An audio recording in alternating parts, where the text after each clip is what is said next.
봤더니 오늘 현충원을 참배를 하면서 김용태 비대위원장 그리고 대선 때 본인 비서실장이었던 김재원 의원들을 데리고 캠프 참모들이랑 현충탑을 참배를 합니다. 뭐 대선 후보인 것 같아요. 아직도. 그러니까요. 근데 당권에 또 욕심이 없다는 얘기를 했고. 그러니까요. 전당대회 출마할 것 같습니다. 그러니까요. 그러니까 대선 이후에 철봉 활동, 활동에 이어가지고 선대위 해단식, 캠프 해단식 이어가고 현충원 참배까지.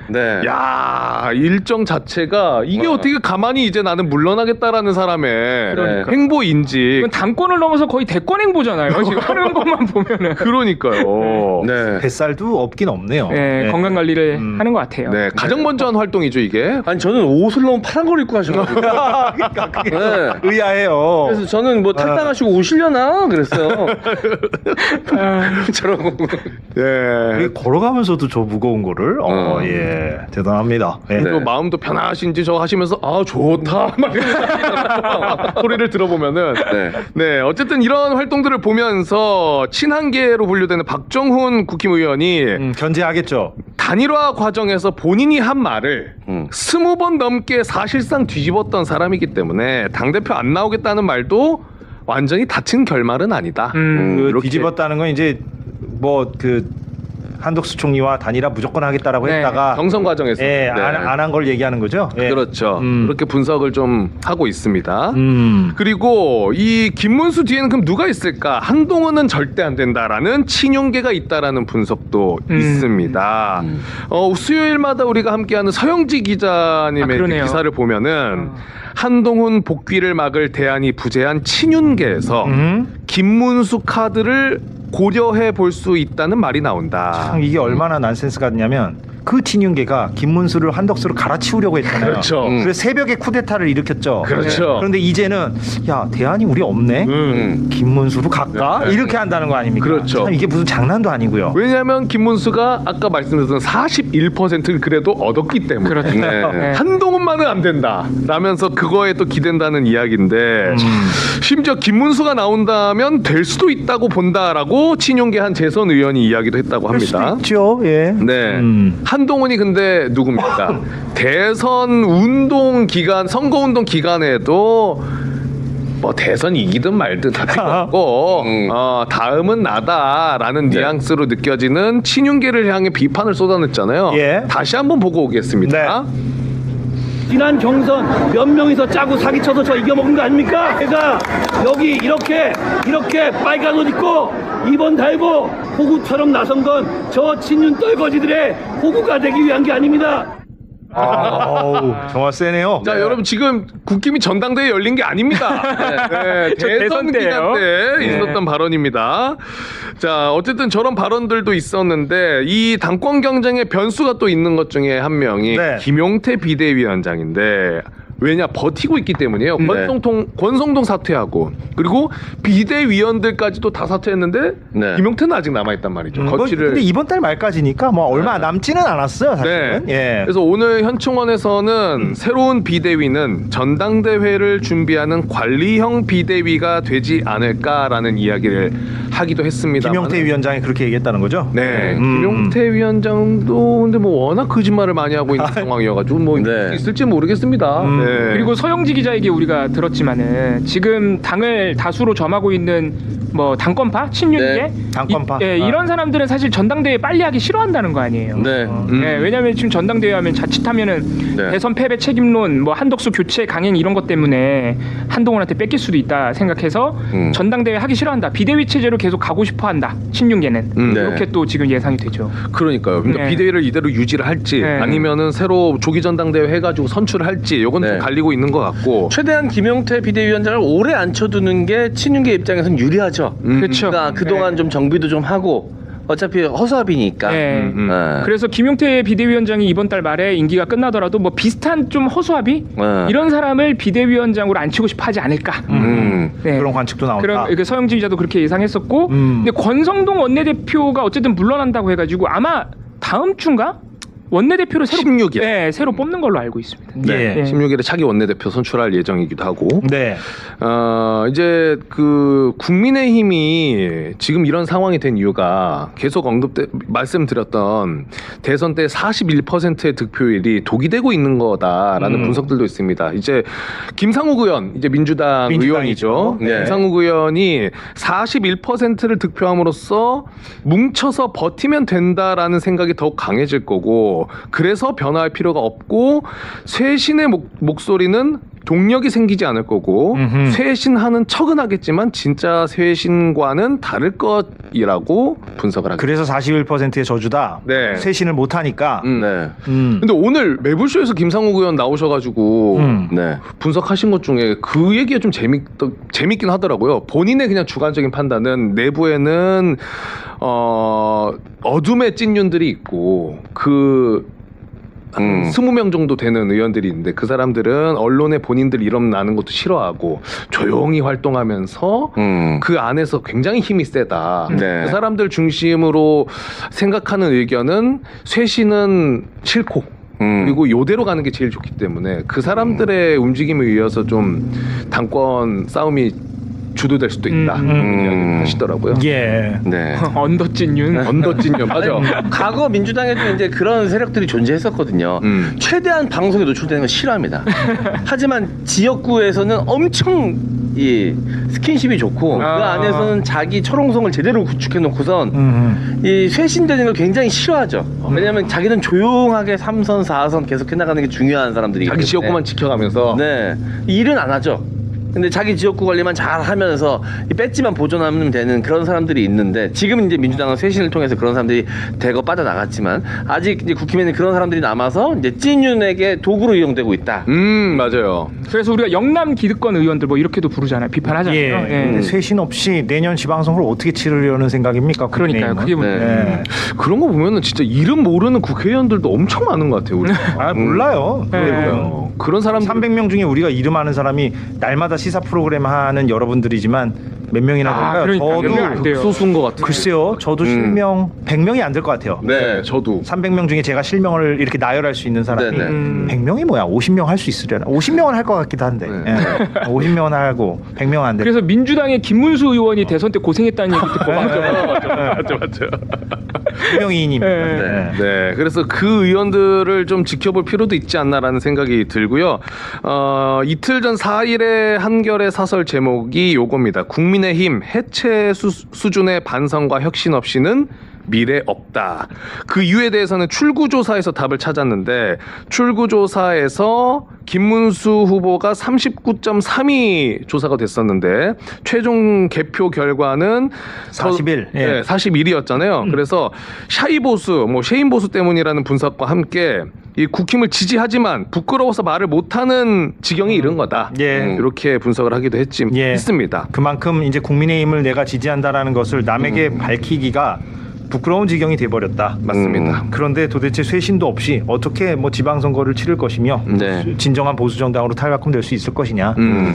근데 이재명 대통령도 민주당을 중도 보수라고 명명했잖아요. 저는 네. 그 명명이 맞다고 보거든요. 네. 유럽 기준으로 보면 너무나 맞는 말이라서 그렇죠. 좀 민주당이 주류 중도 보수 정당이 되고 이재명 대통령 말 맞다나, 그리고 그보다 왼쪽에서 유럽의 어떤 삼인주의 정당처럼 진보주의 정당이 주류 정당으로 자리매김하고 국민의힘은 지금처럼 쇄신을 못하면 그냥 오른쪽 끝으로 좀 이렇게 밀려나고, 이게 우리나라의 어떤 장기적인 정치 발전에서는 더욱더 도움이 되는 형국이 그렇죠. 아닐까? 네. 그런 생각도 들어요. 그러기 위해선 진보 정당도 더 성장을 해야죠. 맞아요. 네, 같이 성장을 해야 됩니다. 그래서 저희가 지난 시간에도 여러 번 강조드렸습니다만은 이준석 후보 같은 사람이 아니라 좀 멀쩡한 사람이 제3의 선택지로 나와야 된다. 네. 약간 분석. 네. 그런 얘기 자주 말씀드렸죠. 그러게 말입니다. 참 이번 대선이 많은 걸 좀 생각하게 해요. 예, 생각하게 하는데 근데 모르겠습니다. 저는 내년 지방선거까지는 국민의힘이 안 뭐 될 이게 것 같아요. 혼란스러울 것 같아요. 네, 혼란스러울 계속. 것 같아요. 예, 이게 영남 그 기득권 의원들도 그대로 있고 목소리가 크잖아요. 또 예, 총선은 아직 많이 남았고 이준석과 무엇을 해본다? 큰 파일을 꾸린다? 글쎄 모르겠네요. 네. 뭐, 예, 뭐 한치 앞도 모르려. 지금 뭐 당권 가지고도 계속 이렇게 싸우고 있는데. 네. 이 박근혜 탄핵 때만 해도 그때 밖에 나가서 이제 뛰쳐나가가지고 새로운 당을 만들기도 하고 찢어지기도 했는데 그때 이제 이 학습 효과로 생긴 것이 나가면 춥다. 결국은 간판을 들고 있는 자가 승리한다라는 나쁜 학습 효과가 있었거든요. 맞아요. 네. 절대 안 나갈 겁니다. 저 안에서 맞아요. 박 터지게 싸우고 머리가 깨져가지고 당권을 잡으려고 하겠지. 당권을 잡으려고 네. 하지 절대 나가는 이가 없을 거거든요. 그러니까 친한 게 마저도 아마 그럴 것 같아요. 그럴 겁니다. 그러니까 싸움은 더 치열해질 수밖에 없죠. 맞아요. 저도 뭐 친한 게 분당 이 가능성은 없다고 맞아요. 보고요. 예, 네. 내부 투쟁을 할 것 같고. 근데 사실 그러면은 쇄신이 없는 건데. 그래서 저는 항상 얘기하는 게 그 간판 자체가 불법 영업이라는 거를 빨리 위헌정당으로 좀 해소를 해야 되지 않을까라는 생각이 듭니다. 뭐 간판 그때는 또 아유 저 여기 아닌데요 하고 나가겠지 또. 위험해요. 근데 진짜 이게 그냥 저희가 비유적으로 표현하는 게 아니라 내란은 물론이고 심지어는 명태균 게이트, 건진 게이트에서도 이게 불법 선거로 인해서 위헌정당이 될 가능성이 있다는 거잖아요. 네. 실제로 위험한 얘기입니다. 내란 특검 때 국힘의원들 몇 명 딸려가나 한번 저는 보려고요. 네. 그 특검이 지금 이제 언제쯤 출범합니까? 이게 한 달쯤 걸린다고 하는 것 같던데. 최소 한 달입니다. 그렇죠. 최소 한 달이죠. 네. 그리고 올해 내내 하고. 네, 왜냐하면 내년 특검 초까지. 그리고 특검을 누구로 임명할 건지 이런 절차만 해도 거기다 공무원 검사 파견하고 이런 게 근데 당적이 맞습니다. 있었던 경험은 또 안 됩니다. 안 되잖아요. 네. 당적이 있었던 경험이 있는 사람은 특검이 될 수 없잖아요. 네. 네. 그럼 누가 될까요? 참 그것도 궁금한데. 그 인력 풀도 조금 문제가 되고. 이 얘기는 뭡니까? 윤석열 측이 소송 비용 담보 제공을 신청했다. 이거 좀 짧게만 좀 요약을 해볼까요? 네, 그 윤석열 탄핵 사건 때 국회 쪽 대리에서 이름이 알려진 이금규 변호사 기억하시죠? 이 이금규 변호사가 시민들이 윤석열의 내란으로 인해서 정신적 피해를 봤다라면서 작년 12월에 시민 105명을 대리해서 1인당 10만 원씩 윤석열이 정신적 손해배상을 해야 된다. 손해배상 청구 소송을 시민을 대리해서 이금규 변호사가 했어요. 윤석열한테. 윤석열을 대상으로. 네. 그래서 현재 소송이 진행 중이고 이게 이번 달 말쯤에 지금 첫 번째 변론이 예정되어 있는데 네. 그 과정에서 어제 윤석열 측이 이금규 변호사를 대상으로 네. 너희가 건 소송은 소송의 이유가 성립하지 않기 때문에 부당한 소송이다. 부당한 소송이다. 근데 내가 너희 때문에 변호사를 선임하는 등 소송 비용을 쓰고 있으니 아하. 그 소송 비용을 나중에 너네가 갚아준다라는 담보를 제공해라. 라는 신청을 재판부에 낸 겁니다. 아하, 예, 이게 재판부에. 실제로 형사소송법이 아니라 민사소송. 민법상에 예. 민사소송법상에 있는 제도로 합니다. 뭘 그렇겠죠. 네, 실제로 있는 제도라서 실제로 이게 재판부가 판단했을 때 소송의 성립 요건이 안 된다. 그래서 각하 판정을 하게 되면 예. 실제로 소송 비용을 물어주라고 한대요. 근데 윤석열이 선제적으로 못 믿겠으니까 담보 내놔. 이금규 변호사한테 담보를 설정해놔라. 참 꼼꼼하네요. 그러니까요. 네, 뭐 이런 지금 에피소드도 있는 상황. 예, 참 법적 대응이 꼼꼼합니다. 윤석열 측은. 그러니까 아무것도 안 하는 것 같지만 이런 거 하고 있다는 겁니다. 그러니까 우리가 이 윤석열 내란 재판도 항상 주목을 하고 있어야 됩니다. 참 꼼꼼하게 대응을 잘하고 있군요. 예, 윤석열 측은. 어떻게 저런 사람? 그 재판 비용 정도 줄 수 없다. 줄 수 없다는 겁니다. 예. 혹시 만에 하나라도 줄 수 없다. 네. 국민의힘 상황은 짚어봤고 그 대법관수 늘리는 부분은 이재명 대통령이 좀 제동을 걸었다. 네. 이렇게 지금 알려지고 있어요. 그렇습니다. 이게 실제로 뭐 그런 예상이 나왔는데 오늘 한국일보가 이거는 이제 민주당 측을 통해서 확인을 한 것 같아요. 그래서 이재명 대통령이 취임 첫날인 이제 그저께가 됐네요. 그저께 야당 대표들까지 모아서 밥 먹으면서 일방적 처리 없게 하겠다. 야당 잘 모시겠다 뭐 이런 약속을 했잖아요. 오찬에서. 예. 그리고 어제 사실은 본회의 바로 올릴 것으로 예상됐던 사법개혁법안, 대법관 증언법이 어제 본회의 처리가 될 것 같았는데 어제 민주당 의원들이 법사위에서 재논의하자 이렇게 해가지고 법사위에서 멈췄어요. 네. 근데 알고 보니까 실제로 이재명 대통령이 여당 지도부에 속도 조절을 요청한 것으로 지금 한국일보에 따르면 보도가 되고 있습니다. 예. 그 대법관을 30명으로 늘린다는 그 법안. 네. 그거는 일단은 좀 네. 속도 조절을 좀 논의를 더 해보자. 해야 된다. 네. 예. 그게 저도 그건 있더라고요. 뭐냐면 대법관 수를 늘리는 건 당연히 대찬성인데 네. 그거를 누가 이제 임명하느냐 하는 부분에 있어서 네.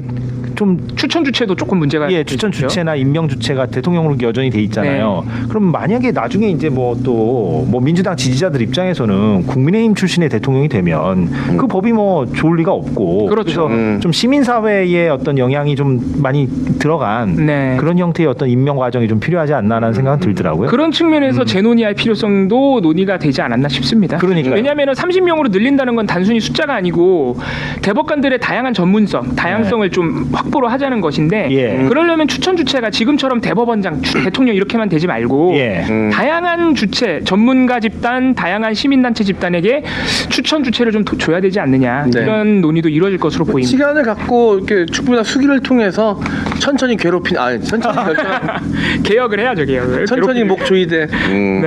목 조이대. 대통령이 천천히 내 목을 조이대. 네, 좋네요. 그리고 또 어디 밀고 있는 겁니까? 저 다른 방송에서 한번 했었나요 제가? 한번 했어요. 한번 했죠. 그랬군요. 어쩐지 입에 다 봐요? 저 보죠. 예. 야, 나도 잊어먹고 있던 건데. 어쩐지 입에 착 감기더라. 모니터링을 철저히 하시는 거죠. 말이 이봉영 의원은. 그리고 어제 내란 저 특검만 3개가 통과됐기 때문에 민주당 입장에서도 한꺼번에 너무 많은 거 한꺼번에 하기가 부담스러운. 근데 이제 이거는 지금 좀 시급하긴 하죠. 뭐냐면 이재명 대통령의 재판이 지금 5개잖아요. 네. 그럼 이제 각 재판부가 이제 결정을 해야죠. 재판을 그대로 진행할 거냐 아니면은 멈추겠다라고 하든가. 그럼 사실은 이재명 대통령이나 민주당 입장에서는 일단 대법원이 일괄적으로 스톱해라. 이건 멈추는 게 맞다. 그 헌법 84조인가요? 그 정신에 맞다라고 해서 일단 정리를 해주면 그 형사소송법 개정안을 막 급하게 서두르지 않아도 되잖아요. 민주당 입장에서는. 맞아요. 그리고 또 국민의힘에서는 또 저게 뭐 방탄이다 어쩐다 하니까. 그래서 사실은 지금 빨리 대법원이 일괄적으로 좀 결정을 좀 해줘야 돼요. 사실 이 부분에. 그러니까요. 근데 그거를 안 해주니까 지금 약간 또 언제 지금 형사소송법 해야 되냐. 이게 나오고 있는 거잖아요. 그거를 또 대법원이 어떻게 보면 대법원의 책임이죠. 헌법의 당연한 해석을 대법원 차원에서 매듭을 지어줘야 지금 여러 개로 쪼개져 있는 재판부가 그에 따라가는 것이고 그리고 오히려 그게 재판의 어떤 정치적 중립성을 보장하는 거거든요. 왜냐하면 그걸 안 해줌으로 인해서 오히려 정치적 논란이 벌어지고 있잖아요. 근데 조희대 대법원에서 이미 그걸 안 하겠다. 이미 한번 입장을 냈잖아요. 일선 재판부 알아서 하라고 해버리는 바람에 일선 재판부가 굉장한 부담을 지금 떠안게 된 상황. 그러니까요. 그럼 그 각 재판부별로 또 따로 결론이 나오면 더 큰 논란이잖아요. 그 금요일이라 요거 좀 마지막으로 한번 좀 정리해 볼까요? 뭐죠? 축구 소식이요? 저는 이걸 아예 모르고 있다가 이봉영 군이 가져와서 알았는데 저도 몰랐습니다. 어제 새벽 3시 반경에 열린 이게 예전에 굉장히 큰 이슈였는데 이제는 이게 우리의 삶이 많이 망가져 있다. 이게 축구를 신경 쓸 겨를도 없었고 그러니까요. 이제 월드컵은 당연히 나가야 되는 거라고 그런 것도 있어요. 하는 그런 게 있어요. 너무 많이 나가가지고 예전에는 본선 나가는 것조차도 쉽진 않았으니까. 말씀하신 대로 벌써 10일의 연속입니다. 월드컵 언제부터야? 그럼 4년 주기니까. 이거 세기도 어렵네요. 40년? 40년이 넘었죠 일단 기본적으로. 요즘에 시기 2002부터 다시 계산해야 돼. 2002, 11회 연속 본선 진출을 어제 새벽 3시 30분경에 열린 이라크에서 열린 이라크와의 월드컵 아시아 3차 예선 경기에서 확정을 지었습니다. 어제 이라크와의 경기에서 2대 0으로 승리를 거뒀고요. 전북 현대 소속의 김진규 선수 그리고 유럽리그에서 활동하고 있는 오연규 선수의 연속골로 2대 0 승리를 거뒀습니다. 현재 5승 4무가 한 경기가 남아 있는데 한 경기 남아 있는 결과에 상관없이 본선 진출을 확정을 지은 것입니다. 그 홍명보 감독이잖아요. 현재 홍명보 감독입니다. 그 홍명보 감독에 대한 그 비판 여론은 약간은 지금 좀 소강 상태입니까? 그렇습니다. 왜냐면은 그런 사이에 내란이 벌어지고요. 막 이래버리는 바람에 축구협회가 아무리 문제가 있어도 내란을 이길 수 없어요. 그러니까 홍명보 감독 좋아졌다 이게 아니라 넌 잠깐 가만히 있어봐. 내란 지금 요거부터 정리하고 있는. 잠깐 나가 있어. 그러면은 제가 축구에 깊은 관심이 없어서 그런데 그 홍명보 감독이 어찌 됐건 이렇게 뭐 11회 연속이니까 뭐 아주 의미 부여를 할 수는 없겠습니다만 그래도 본선 진출을 했으니 네. 조금 뭐 기존의 그런 부정적인 여론이 약간은 달라질 그건 수 아닌 것 있습니까? 같아요. 그건 아니에요. 그건 절개예요. 팬들의 분노는 네. 이게 지금 여러 정치적 사건 때문에 조금 수면 위로 안 드러나서 그렇지 축구 팬들은 여전히 정몽규 회장, 홍명보 감독에 대한 비토 여론이 여전히 세요. 그렇죠. 제가 봤을 때 그거 없어지려면 우승해야 됩니다. 아, 정확합니다. 우승해야 됩니다. 예. 아 우승이요? 4강도 아니고 4강도 힘들어. 예. 우승까지 왜냐면 4강까지 한번 했기 때문에. 아니 2002년 4강 갈 때 곽수산 씨는 초등학교 4학년이었어요. 이봉호 연구원은 저는 중학생, 아 학교 2학년, 3학년. 그래도 두 분 다 즐기셨겠네요. 그럼요. 어린원도 네. 했어요. 네. 저도. 제가 그때 군대 말년이었는데 예. 또 빨간색 입고 비더 2002년 그렇죠. 그러면은 한미전 때 미국 운운하셨어요? 갖추셨습니까? 무슨 매국노를 모르 이거는 너무한데 이거는. 그 유일하게 비긴 건데 1대1로 그때. 아 이건 제가 뭐 너무한데. 미국 사람 아니 미군들이랑 같이 봤을 거 아니에요. 미군들이랑 같이 안 보고 우리끼리 봤어요. 아. 카츠자들끼리. 아니 등치 큰 미군들이랑 같이 보면 무서워서. 아니 뭘 무서워요? 무섭기는 뭐. 방금 표정. 아, 무슨 말? 보면 아니. 다른 건 다 이렇게 장난으로 받으시는데 카투사 이거는 되게 진짜 그렇게. 아니 이게 무슨 합리적인 무슨 그렇게 비판을 해야죠. 이게 말도 안 되게 매국노 취급을 하니까. 농담으로 안 받고 계시죠 지금. 농담으로. 이거는 이상하게 카투사 쪽은 농담 못 받으시더라고. 아니 무슨 왜 무슨. 하필이면 또 그때 한미전이 있었네, 그죠? 2002년에.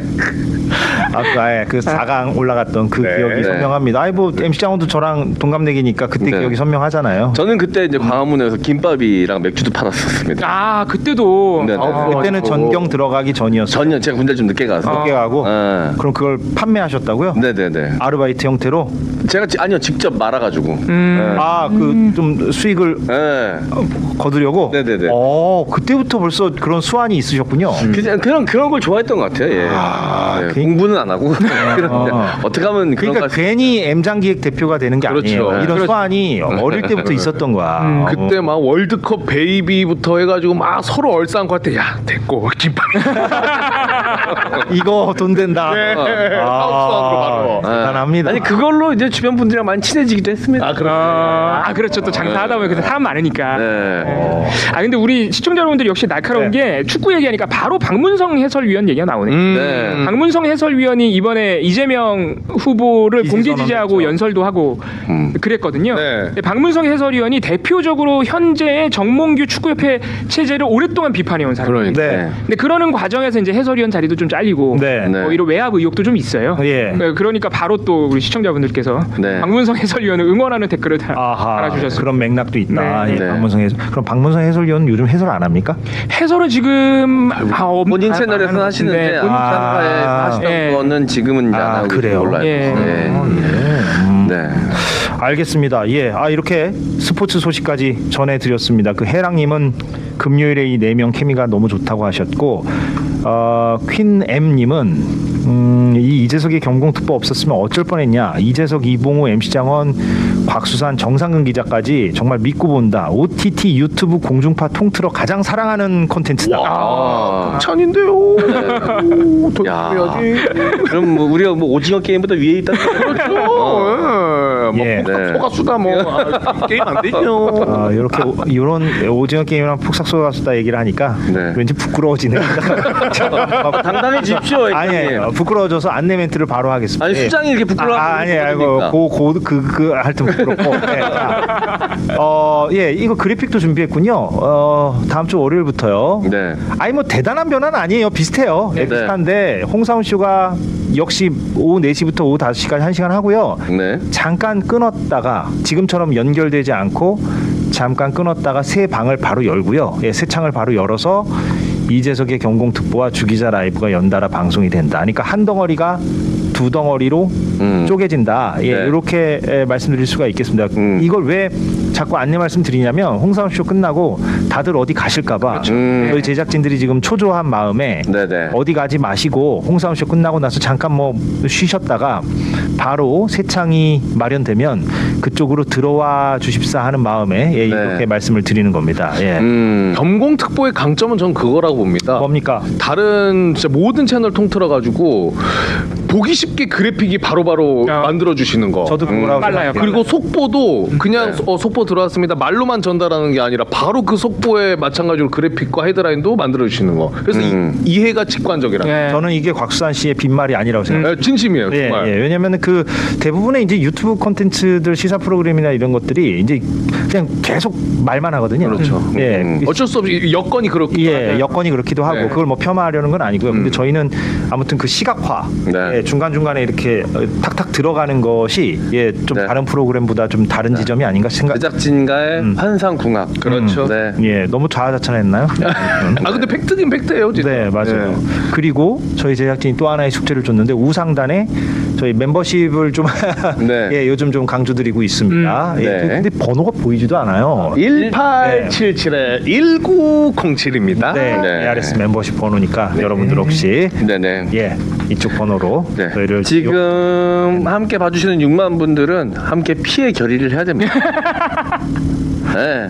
어디 딴 데 가면 안 돼. 이거는 지금 의리의 문제입니다. 이게. 네. 그 수요일은 어디로 갑니까 이분들이? MBC 왜 굳이 그렇게 말씀하세요 또? 여기 계세요.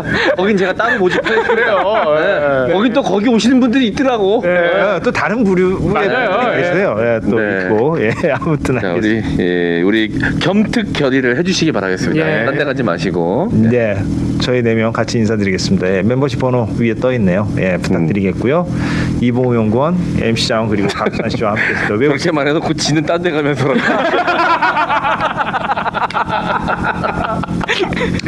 그리고 하나만 더 시간이 좀 넘었지만 화요일에도 예, 이분들과 함께합니다. 예, 금요일에 저희 이렇게 4명이 함께하니까 너무 분위기도 좋고 뉴스 전달이 잘 된다고 하셔서 화요일에 모르셨어요? 네, 저 몰랐어요. 전달 안 받으셨어요? 네, 화요일도 화요일에도 요렇게 네. 네 명이서 저는 알고 있어요. 다음 주 화요일부터 아 그렇군요. 모르셨어요? 모르셨는데. 저 지금 하라는데. 뭐야 이거. 아니 네. 제작진들 뭐 한 거야 지금 제일 중요한 분에게 얘기를 안 하고 하죠. 네. 저희 다음 주 화요일부터 같이 하는 거 어때요? 아 좋습니다. 너무 좋아요. 아, 이게 네, 너무 좋아요. 처음 하면 되나? 아 그렇군요. 화금 요렇게 넷이서 합니다. 화금. 예, 여러분들 금요일만 이렇게 넷이 아니라 예, 몰랐다고 하네요. 예, 저희 제작진들이 좀 예, 문제가 네. 있는 것 같아요. 네. 시청자분들을 위해서 그래픽으로 전달력은 좋지만 네. 우리 패널들에게 전달력 내부 소통이 안 돼요. 외부 소통이 안 돼. 외부 소통은 너무 잘하는데. 네. 인사드리겠습니다. 예. 고맙습니다. 다른 소식 없죠? 없습니다. 네, 고맙습니다. 감사합니다. 고맙습니다. Our hearts beat to the city streets. We began to feel the fire. 자, 서울에 온 게 단일화를 이루기 위해서 왔다 이 얘기를 들었어요. Tall buildings 아니 본인하고 앉아갖고 이야기하라고 하는데 and the coals it takes higher. 잘해서 김문수 잘했어. 아니 김문수 이준석을 내가 지금 It has just begun as she puts her hand in mine. 대표님 제가 이따가 한 5시 정도 전화 드립니다. 죄송합니다. 네 내일 뵐게요. 됐다. 거리를 두고 따라가. 반갑습니다. 예. 제가 하나 말씀을 드리고 싶은 게 있어요. 아니 내가 일한 거 맞아요. 그거 내가 다 갖고 있다니까. 전화기 4개, 또 내가 포렌식 내가 내 돈으로 가서 했어요. 걔들이 까라니까. 그럼 내가 갈게요. 보여줘요? 내가 생각을 해? 나야 단수주문 조치 기본 전략으로 경선이 돼야 됩니다. 내가 끝없이 얘기하잖아. 끝없이 단수주문 조치 기본 전략 경선이 돼야 되고. 나오네. 그때 삐끼가 아니 그래도 남자라면 상남자는 너무 간장들 내가 그 집 쳐들어간 거 알아요? 나한테 모르는 거지. 그 사람은 여기 자체가 대신 이준석이가 내릴 때 또 윤석열한테 갔어요. 내가 이준석이 될때 윤석열한테 갔겠어. 대표님이 데리고 가겠어.